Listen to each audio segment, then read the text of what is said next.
Здравствуйте, спасибо Добрый день. большое, что уделили нам время. Не могли бы вы дать свою краткую биографию для зрителей? Я родился в Гудаутском районе, в деревне. Мои родители были крестьяне. В детстве я пошел в музыкальную школу, ну и общеобразовательную, конечно. Я одновременно закончил обе школы. Потом я учился в Сухумском музыкальном училище. Потом закончил Московскую консерваторию как дирижер хора, а потом аспирантуру как оперно-симфонический дирижер. Какова роль музыки? Какое влияние она может оказывать на человека? И что для вас музыка Моцарта, Баха, Чайковского? Ну, музыка, я абсолютно убежден, что играет в жизни человека огромную роль. Музыка – это мощное оружие. Ведь мы, конечно, не занимаемся исследованием влияния музыки на человека, но в западных странах занимаются этим.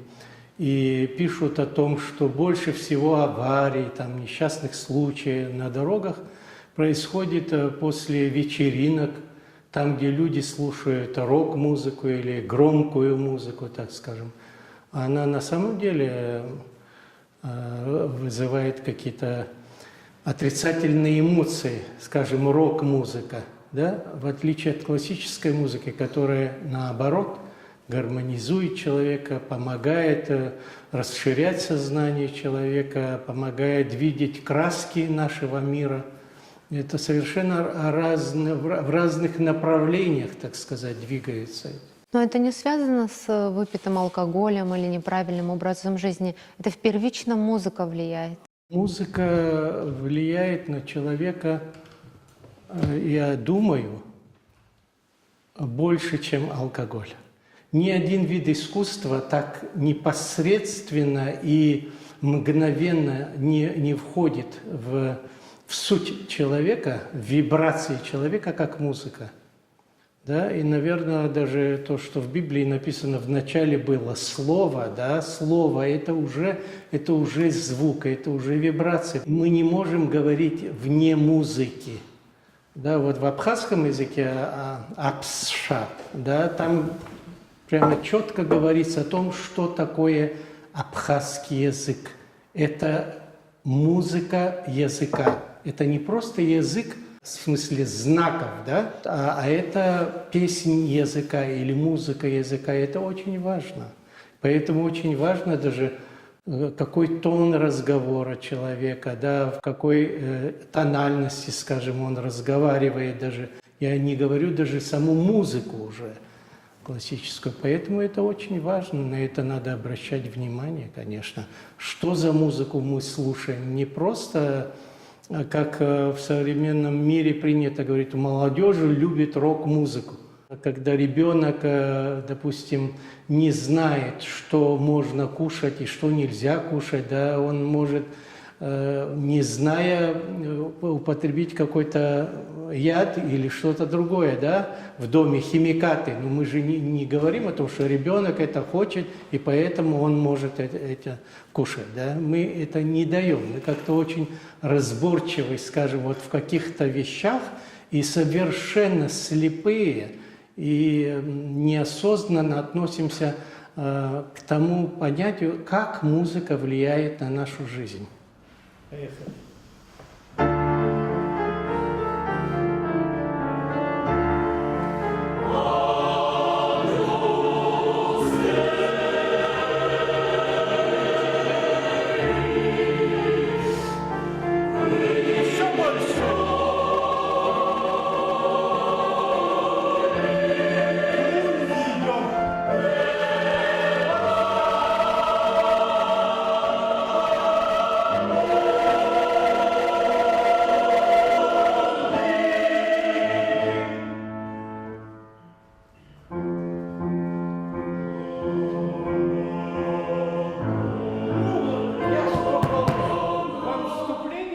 Показывает. Там же идет вот как пам-пам.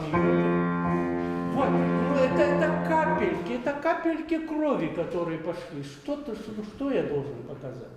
Вы что, не чувствуете? Вот время идет, время. Время распятия идет. Что там показывает? Там все написано Моцартом.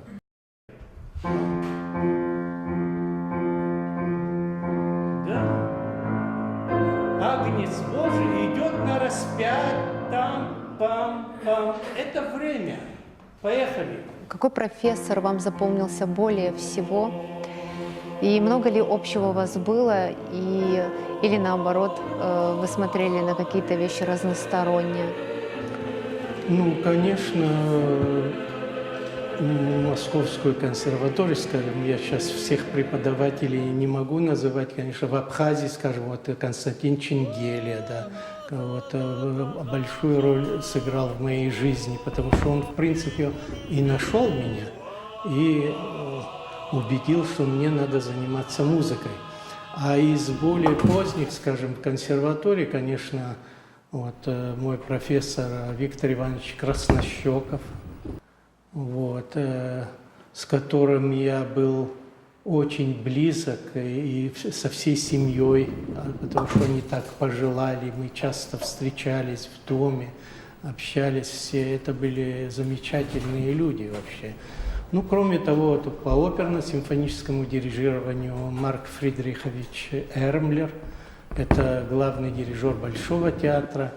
Я очень благодарен, что судьба мне подарила вот в жизни вот таких людей, потому что я помню какой-то период, когда я учился уже после консерватории в ассистентуре, скажем, да, у Марка Фридриховича Эрмлера. Большой театр был как мой родной дом. Я каждое утро ходил на репетицию и так далее.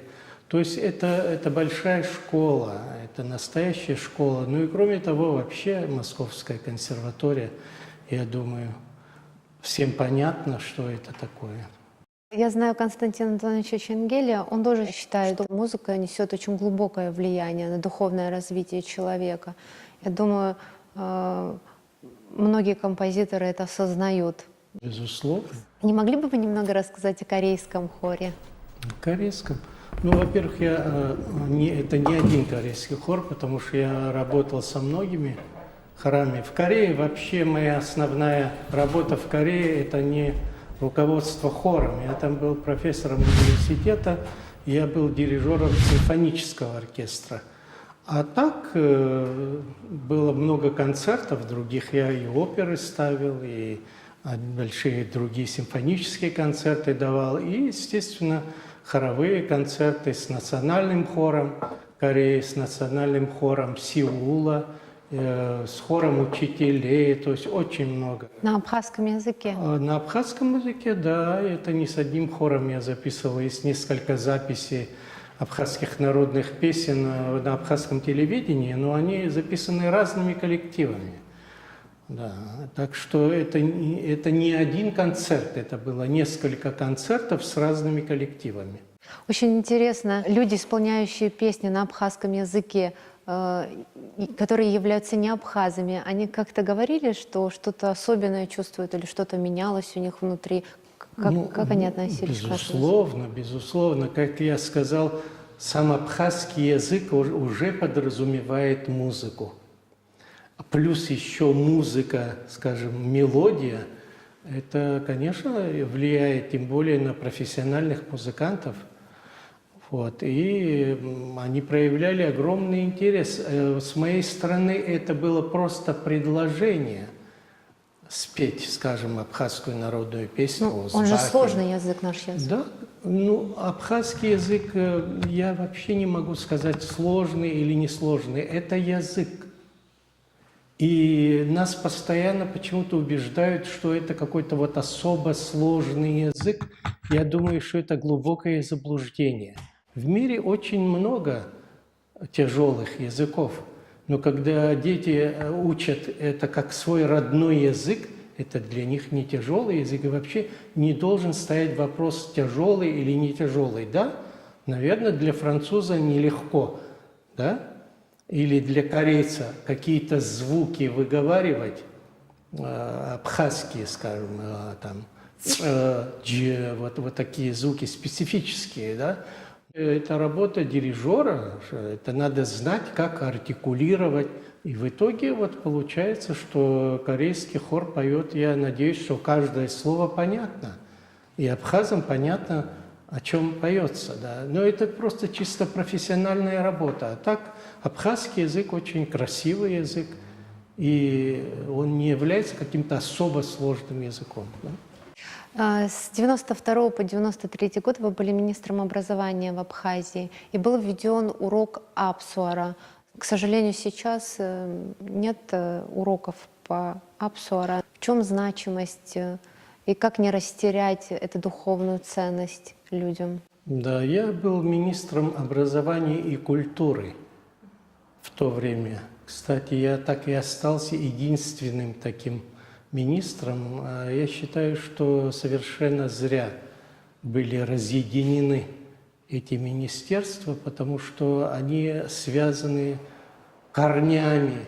А по поводу Апсуара, мы ввели действительно в систему образования. У нас каждый день проходили с 1 по 11 класс, потому что я глубоко убежден, что в этой стране это должен быть первый предмет.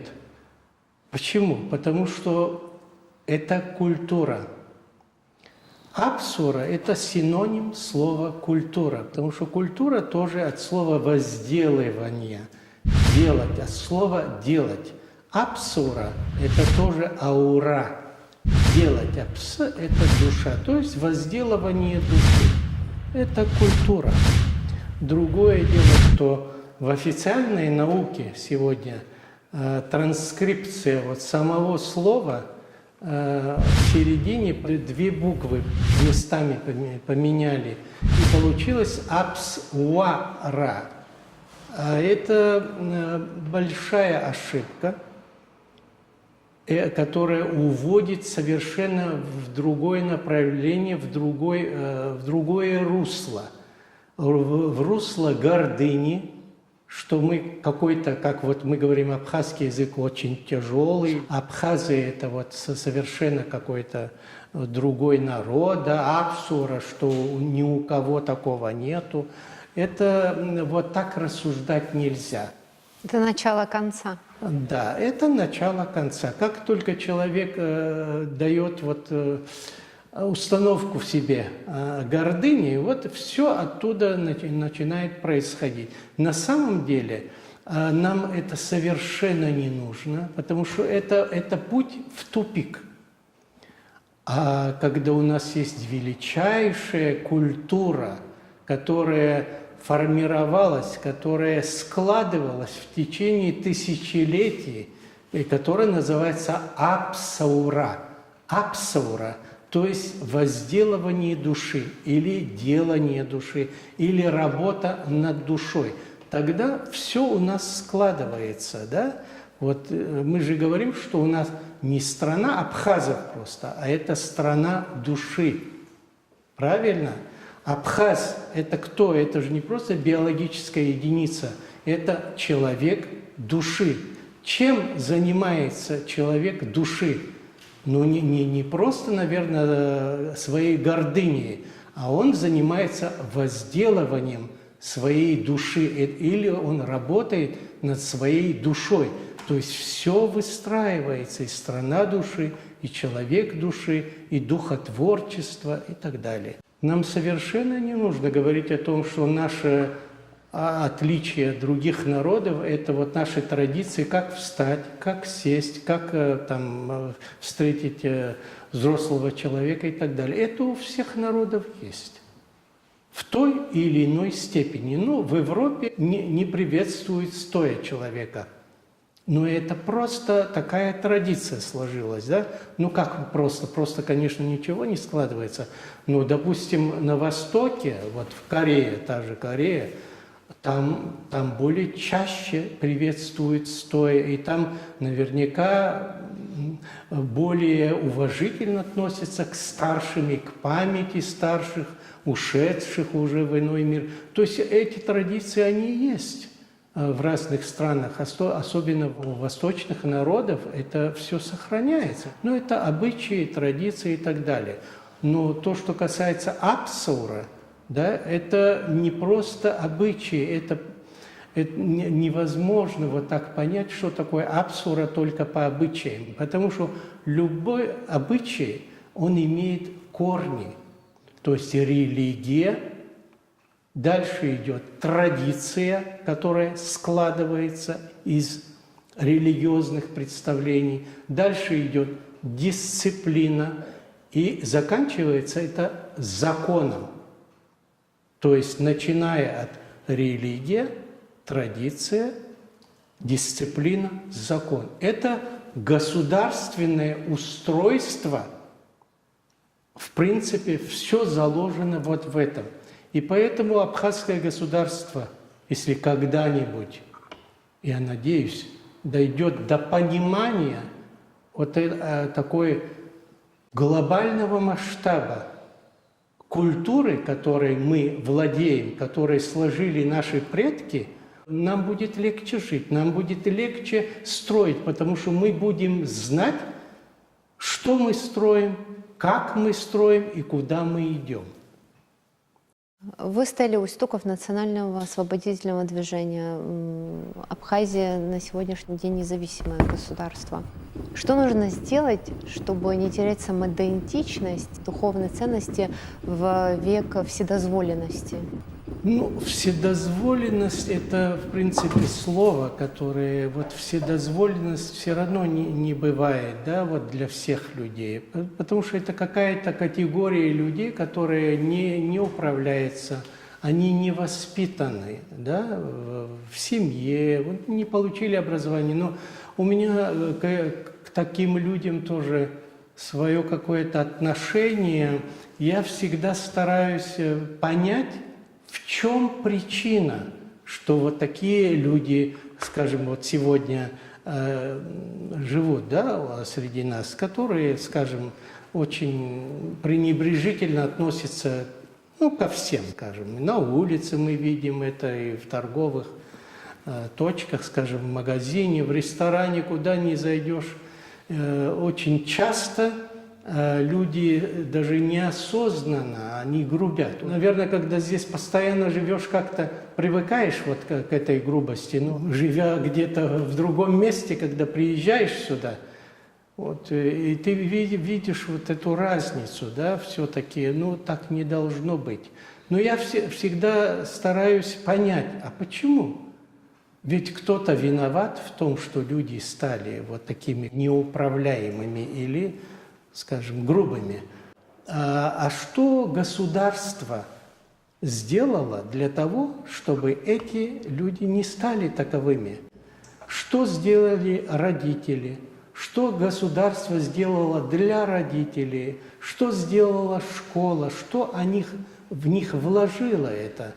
Понимаете, и когда начинаешь вот как-то раскладывать это на причины, тогда и результат будет понятен, потому что мы живем в мире, где действует непреложный закон причины и следствия.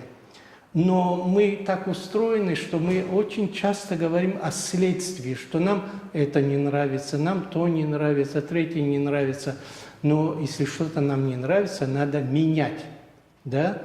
Вот поэтому во время войны в 1992 году мы начали вот эту программу Апсура, чтобы дети с первых лет своего пребывания в школе начали учиться тому, что они встречают в жизни. Допустим, ребенок утром встает, он должен знать, как надо приготовить себя чисто гигиенически, да?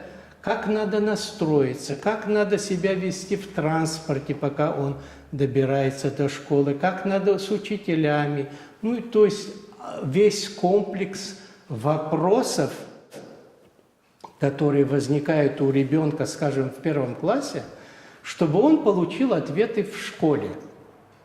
Это обязательно. И глубокое заблуждение, что этим должны заниматься родители. Нет. Этим должно заниматься общество. А школа – это часть общества, это часть государства. И поэтому государство, если имеет только 10 рублей в кармане, образно говоря, эти 10 рублей надо вкладывать в образование. Тогда оно получит результат в виде образованных людей, культурных людей и так далее. Вот как Рерих говорил, цивилизованный дикарь – отвратительное зрелище. Вот, да, цивилизованный дикарь. И вот таких дикарей мы сегодня имеем очень много. А дикари – это те, которые считают себя, вот, что они цивилизованные, потому что у них есть машина, у них дома есть видео, у них есть интернет. А он дикарь. А дикарь из-за отсутствия культуры, которую мы не вложили в них. Поэтому они не только они виновны, да? Мы все, общество виновно в этом. Поэтому это надо менять. Это необходимо, чтобы дети изучали это с 1 по 11 класс и дальше в университетах, чтобы это было главным, потому что это фундамент. Это фундамент общества, это же культура. Мы же определили с вами, что абсура – это не какое-то занятие чисто абхазского народа, это культура. А это культура для всех народов, в том числе живущих здесь всех народов и вообще всех народов мира. Вот. Но если мы свою культуру не понимаем, как мы можем понять культуру другого народа? Абсолютно нет, конечно. Человек прежде всего познает мир через мир, который его непосредственно окружает. Да? Вы же не можете видеть там вдалеке горы, не видя то, что у вас находится. Точно так же все устроено.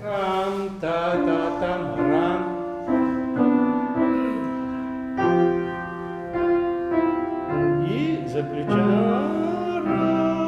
И альты. Да, это надо выйти, надо, вот хор поет, вы так раз, вышли и снова нырнули. Да, зная надо петь, не просто так. Поехали. До. Тихо пели.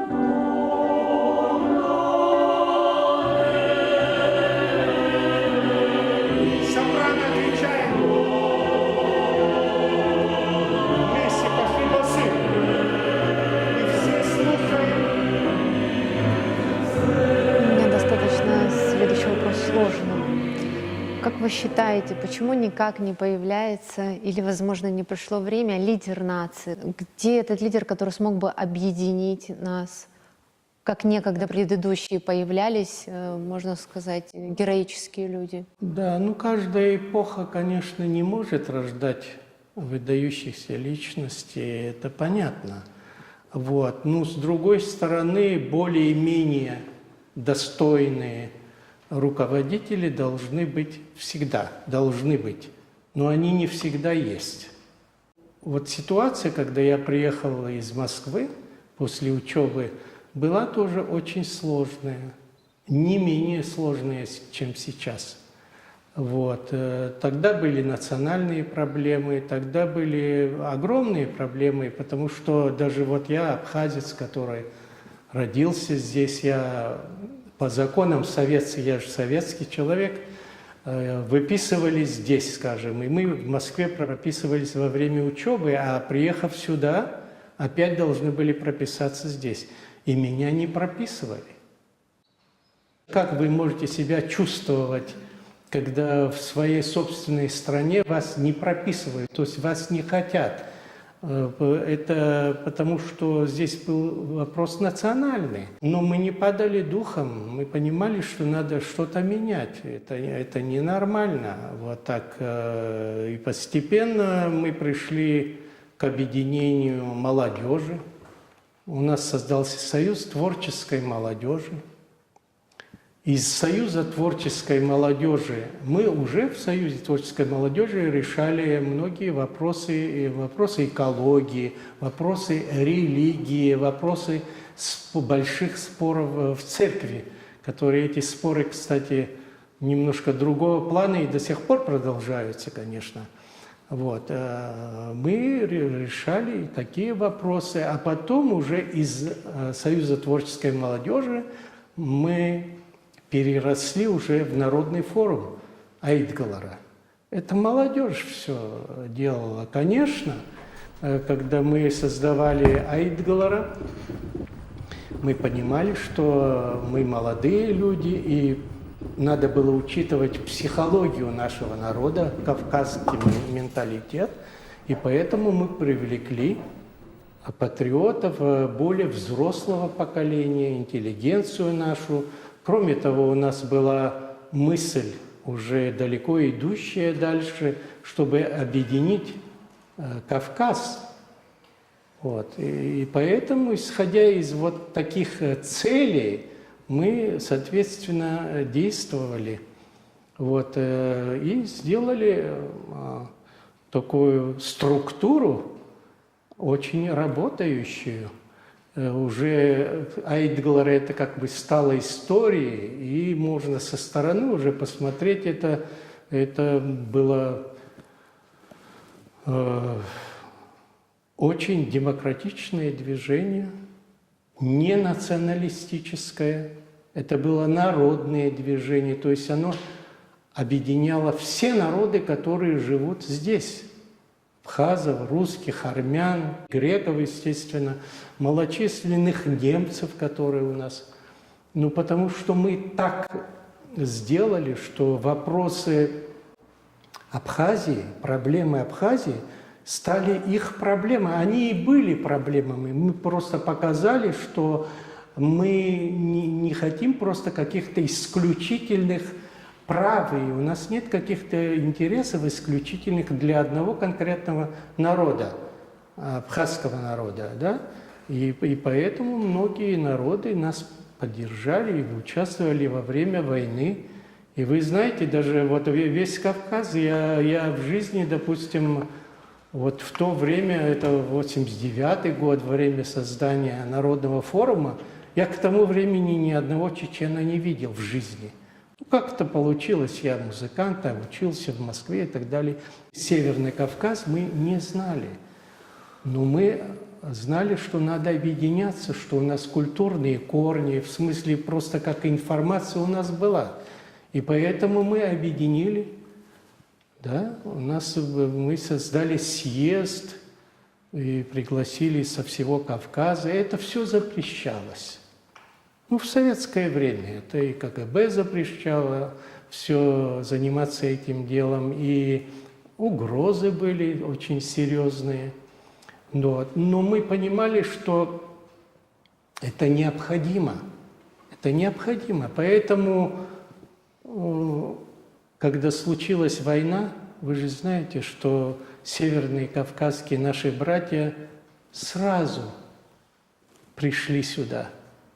Ну, потому что была почва подготовлена. Это не случайно. Если бы мы до этого не подготовили бы, не объединили бы Кавказ, то ситуация могла быть по-другому. Потому что если я не знал, скажем, адыгов, или только по книге, скажем, знал, да, чеченов и других, наверняка они тоже о нас очень мало знали, потому что это была идеология советская, разобщение народов, да? Нет, именно конечно. Ну, это на словах это провозглашалось, а на деле мы же видим, даже на Северном Кавказе есть, там, где аул рядом находится, а ездить надо в этот аул, надо в круговую, потому что, чтобы не было вот непосредственных контактов. Ну, это политика, это я никого не упрекаю в этом.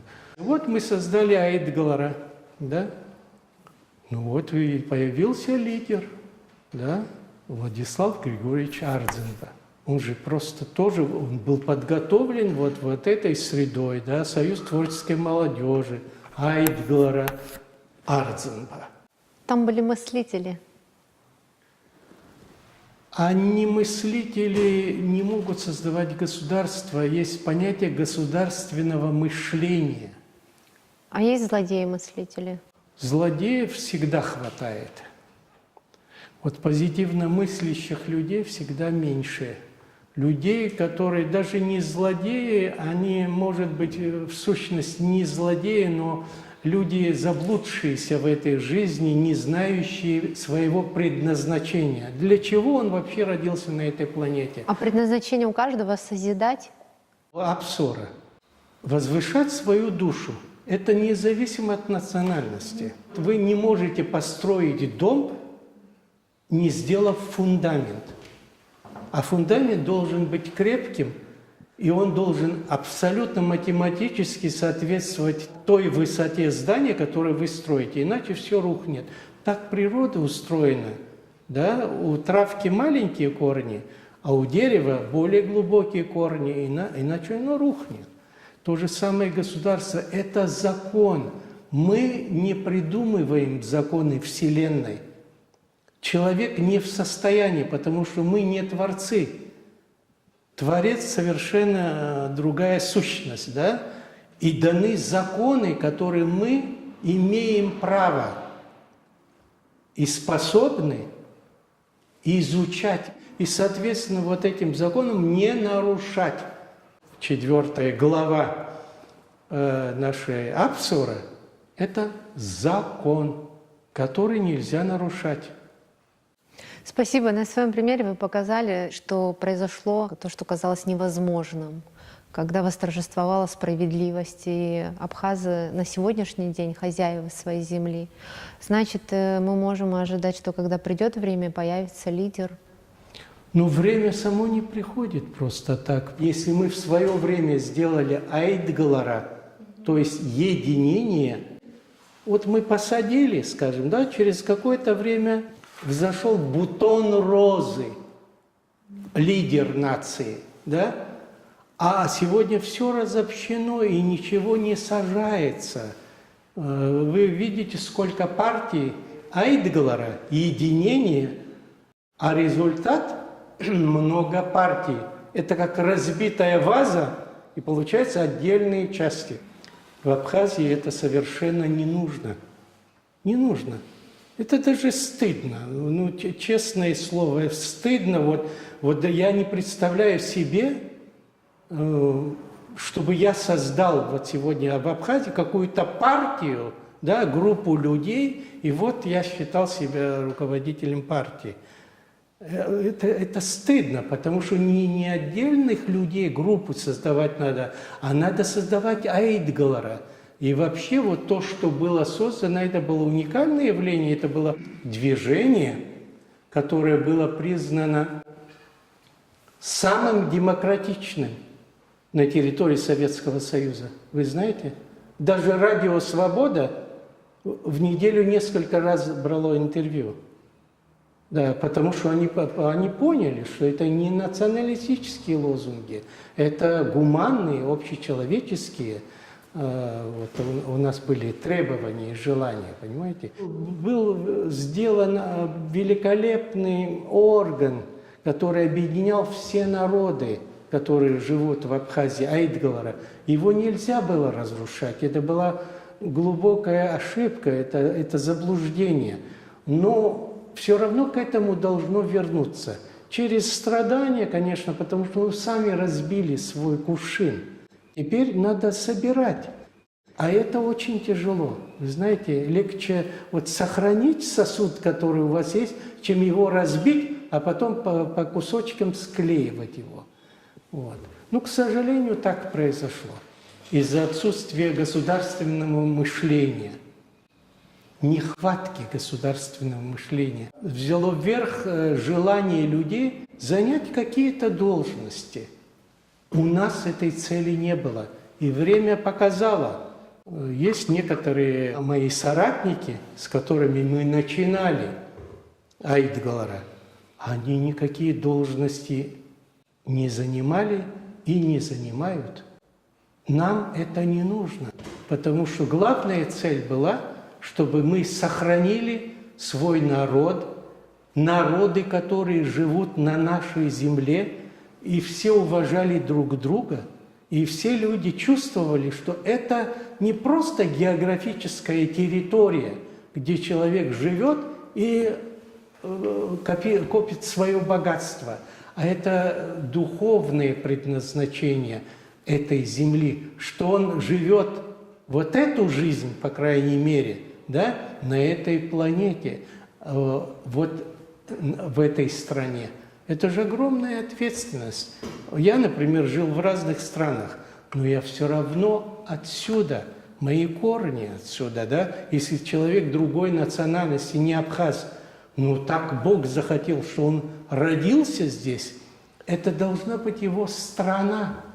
Страна, в которой он проживет вот эту планетарную жизнь здесь. Это очень важные вещи. Понимаете? А не жил здесь, как в гостинице. Вот это чувство Родины должно быть. И мы должны, вот и Апсура, и школа, и необходимо совершенно создавать отдельную академию образования, которую с 1985 года, как я приехал в Абхазию, я просто посмотрел, что это необходимо. Без этого невозможно. Да, есть общеобразовательная школа, она поэтому и называется общеобразовательная школа. Но у нас должны быть вот такие, не хочу называть это элитарные, нет. Потому что какой-то налет есть у этого слова, не очень хорошее, хотя, в принципе, должно быть элитарное. Да? Вот эта академия образования, где с детского сада и заканчивая университетом, все было на фундаменте Апсура. Вы думаете, это возможно в век современности и подмены ценностей? Это ведь очень сложно. Я не думаю, что это возможно. Я уверен, что это надо. Это разные вещи. Да, и время все-таки показывает, вот с 1985 года сколько времени прошло. Очень много воды утекло, да? И время показывает, что это не потому, что я так решил. Время показывает, что это необходимо.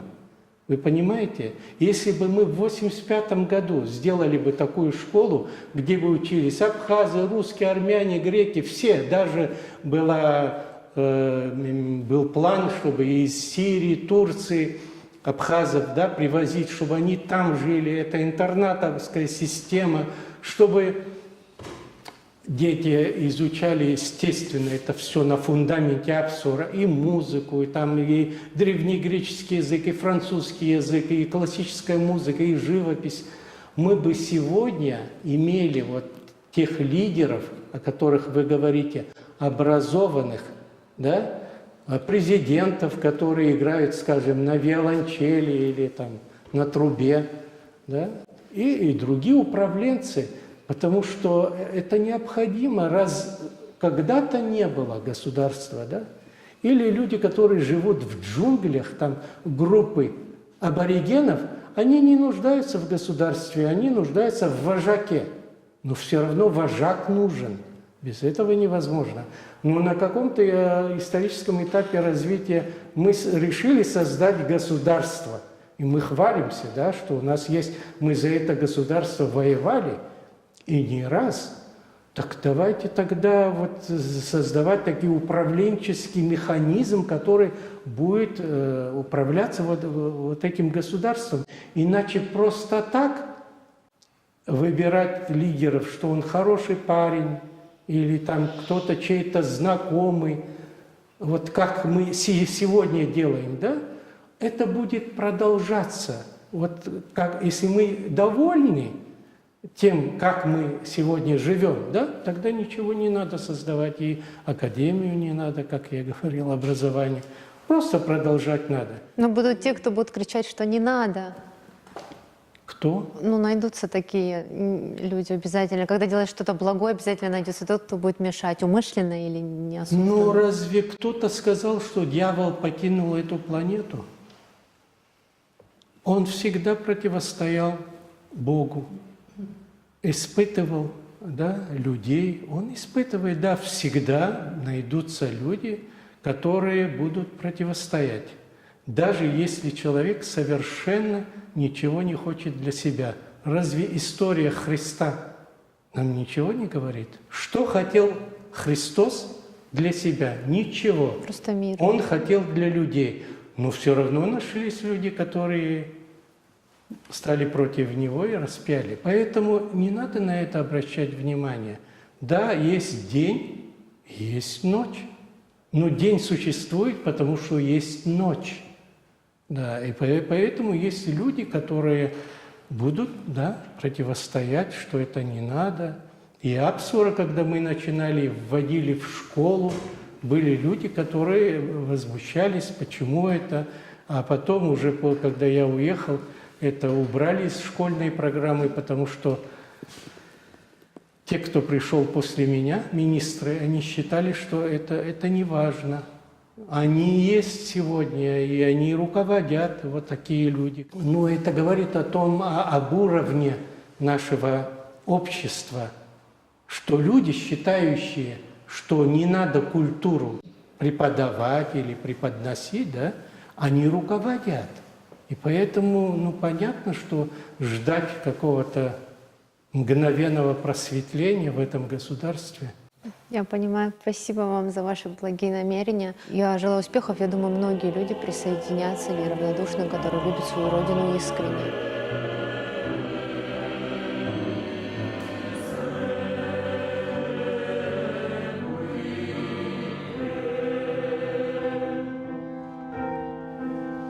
Оркестр нам отвечает, да? И сейчас дальше идем, драма начинается.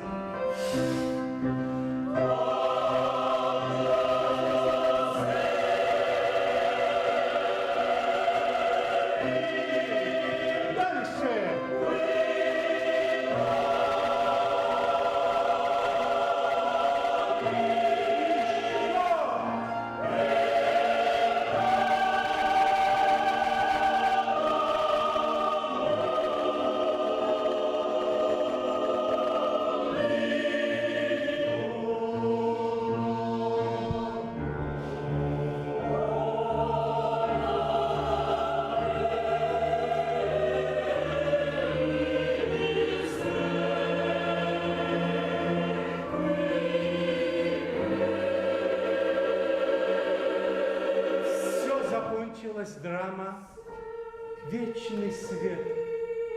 Свет.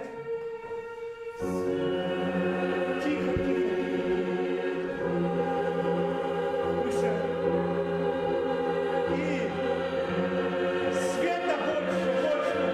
И больше. И свет. Я знаю, что сейчас работают над созданием книги Апсуара, и после этого планируют уже создать учебное заведение. Если вы это подтверждаете, можно узнать примерно сроки, через год ждать или через много лет? Книга Апсуара. Действительно, мы о ней думаем, вот, как я говорил, с 92-го года, потому что война, она как бы подстегнула нас к этой мысли.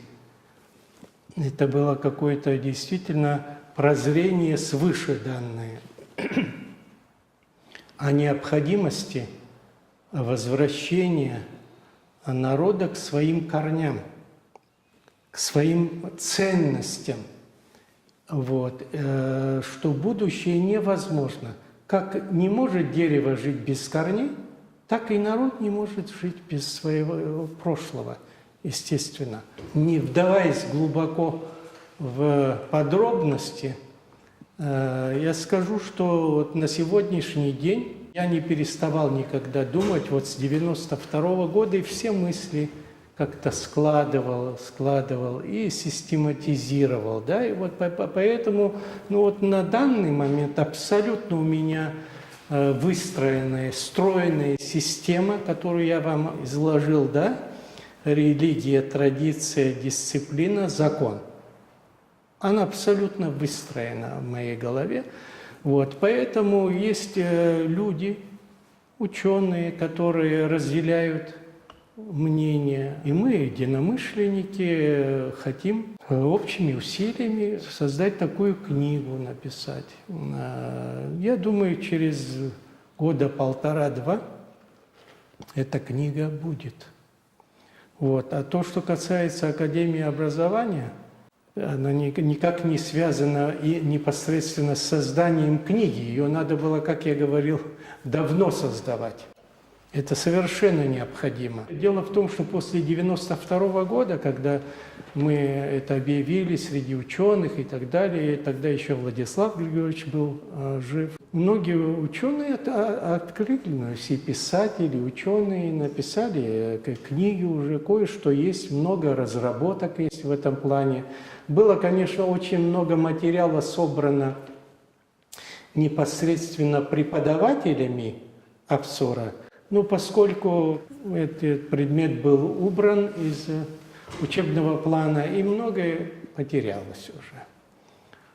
Ну ничего, это не потерялось, Апсур это не потерялось, оно никуда не делось, это понятие духовное, к счастью, нематериальное. Вот, потому что материальная часть, она абсолютно зависит от духовного. У нас есть вся концепция и в голове, и в компьютере, так сказать. Мы просто, это вопрос времени. Мы обязательно это сделаем, потому что это необходимо. Вот я смотрю на это, я музыкант, да, я занимаюсь музыкой, но, может быть, это главное предназначение, почему я среди абхазского народа родился, а не среди французов, скажем. Может быть, вот это самое главное, что я делаю вообще, по крайней мере, проявляю интерес к этому.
Чем грозит человеку потеря апсура?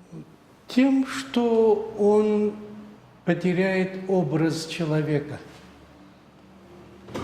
Вот есть понятие да, безобразный, то есть без образа.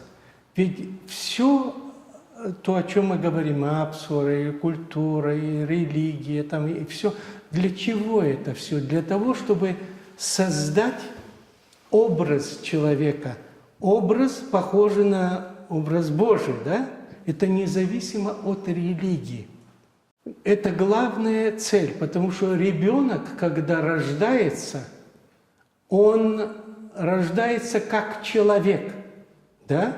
Как сосуд, который в будущем будет наполнен вот этим образом. Да? Он растет, он же не просто физически растет, он познает мир.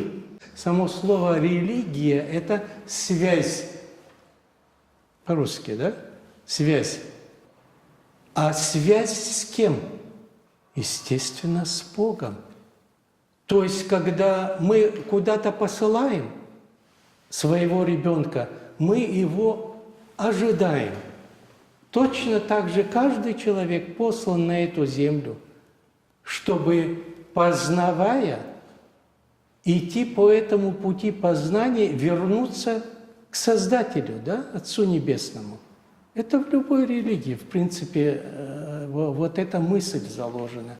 Когда я говорю «религия», это не означает только просто слепая вера, потому что слепая вера – это не для человека. Это не для человека. Человек должен осознанно верить, то есть он должен знать. И у абхазов тоже были раньше люди, которые имели знания о разной градации, разного уровня, скажем, да?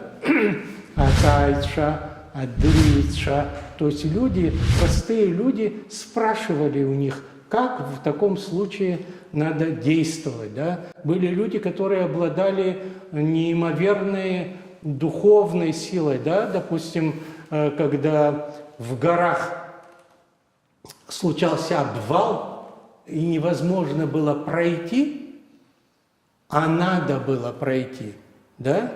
А горы разрушились и закрыли полностью проход, а что надо было делать?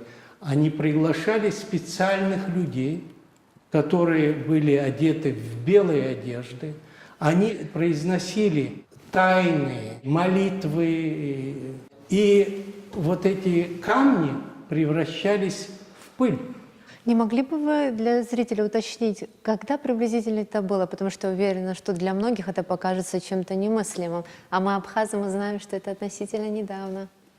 Ну, это относительно недавно, конечно, 19-й, начало 20-го года, еще, все это еще было, конечно, но в советское время не то, что о таких вещах не разрешали и запрещали говорить совершенно, но эти люди, они ведь передавали свои знания тайно другим.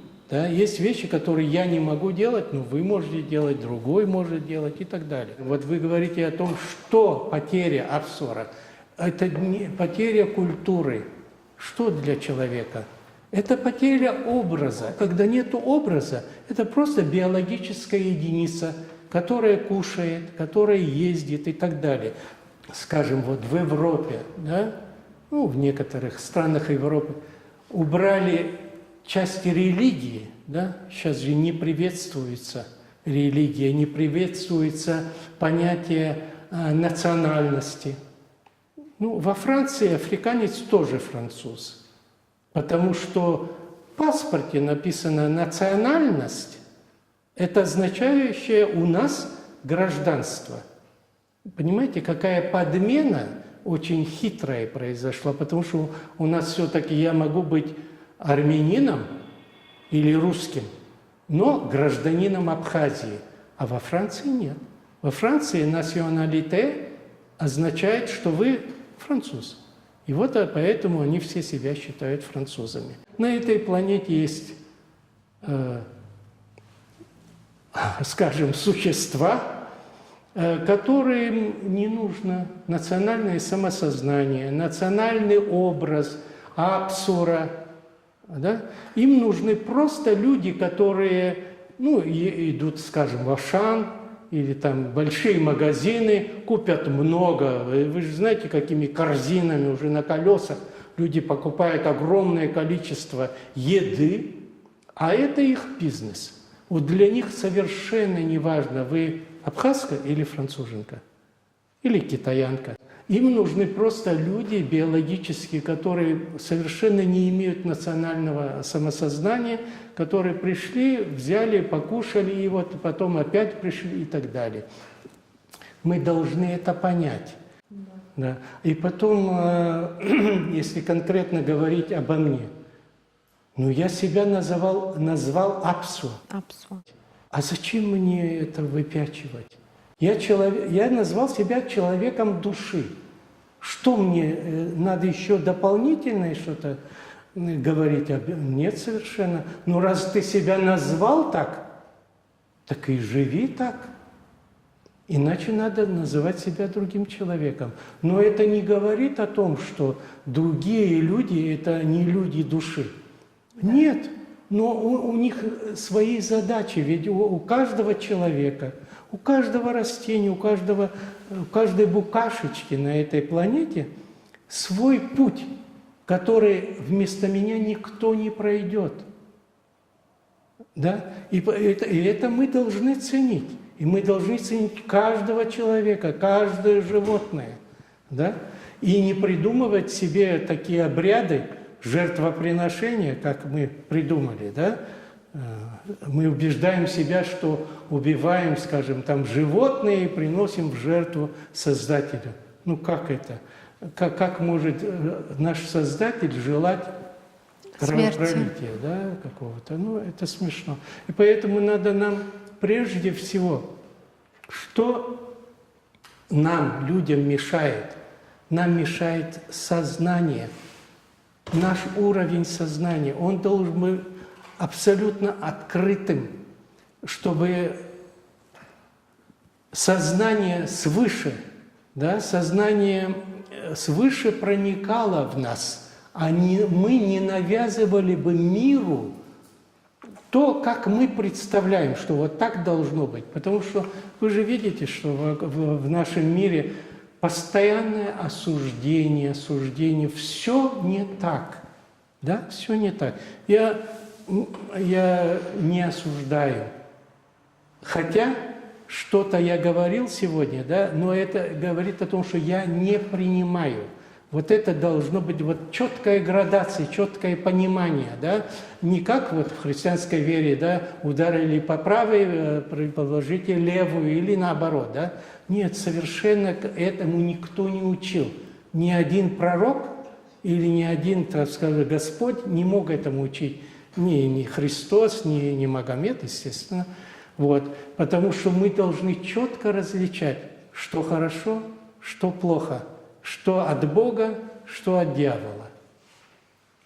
На пресс-конференции «Спутник Абхазии» вас назвали человеком мира, потому что вы работали в многих странах, но вы тут же остановили их, сказав, что каждый абхаз является человеком мира и каждый человек на земле. Вы произнесли одну фразу, которую, прочитав, я сразу вспомнила Лакербая, который отправлял свою фотографию на открытке. Пусть каждый абхаз принесет пользу столько, сколько он может принести для своей Абхазии. Ваша фраза была практически идентична. Я благодарю вас сегодня за эту встречу и за все то светлое, что вы несете для нас. Спасибо. Спасибо за интересную беседу. Спасибо.